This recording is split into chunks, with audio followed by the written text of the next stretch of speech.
Welcome to the beautiful Jamison Valley in New South Wales. From the Three Sisters and Narrowneck, past Mount Solitary and over to Kadumba Walls, with cliffs over 500 metres high, it might seem an unlikely spot for a railway.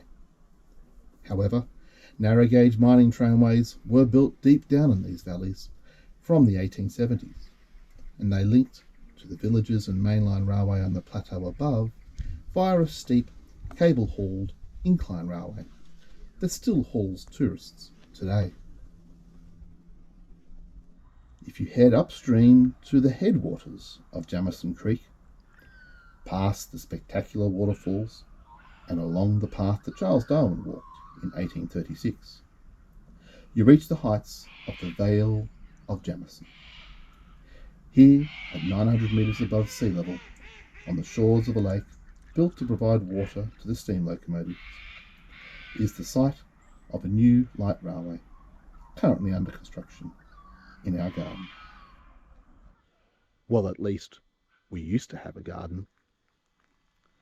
As you can see, a few shovelfuls of dirt have been moved over the last few days. And as we head down to the front garden, not much remains besides our little bit of bush down to the lake, which we will preserve. This garden will be made flat with a grassed area in the middle where currently a maple has been parked temporarily. Instead, garden beds will surround this central lawned area.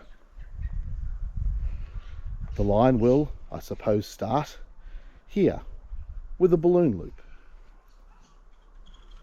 Inspiration for this has come from one of my favourite railways, the Moss Bank Mountain Railway in West Yorkshire, which I've had the good fortune of running on many occasions.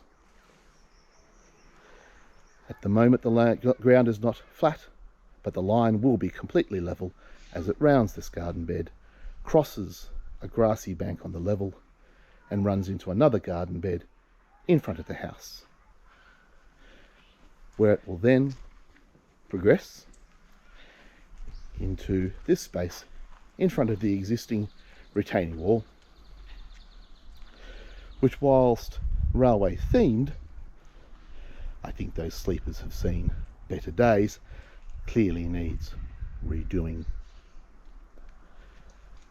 This will be an open pathway through here, but I've placed a few small dots of a dream I have that perhaps I could make a temporary structure that would allow me a continuous loop on the level, but for normal running on large group days, that would not be in use.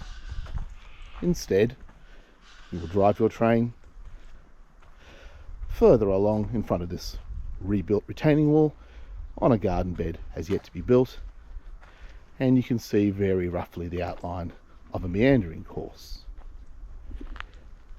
leading up to a large tall conifer tree.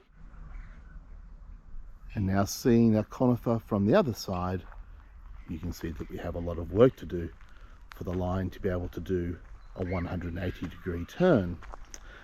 But once it has, it will run again on a raised line in a garden bed along the line of where the hedges currently are.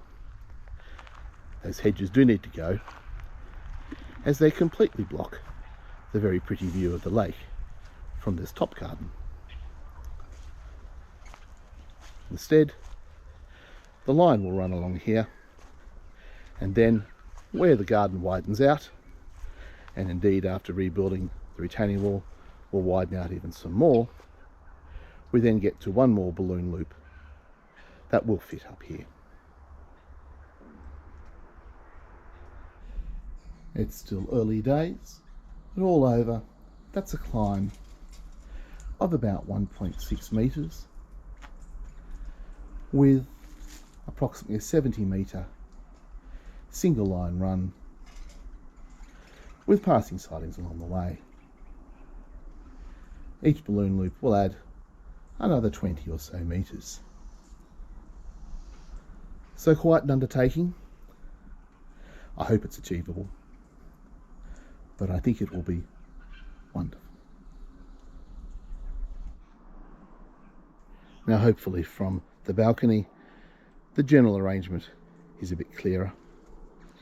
You'll notice another line running close to the lake. More of that anon. But mainly from this balloon loop, the line running around the front of the house and back around a grassed area to complete a level circuit before then running all the way up round the conifer in the distance and up to this top level with another balloon loop.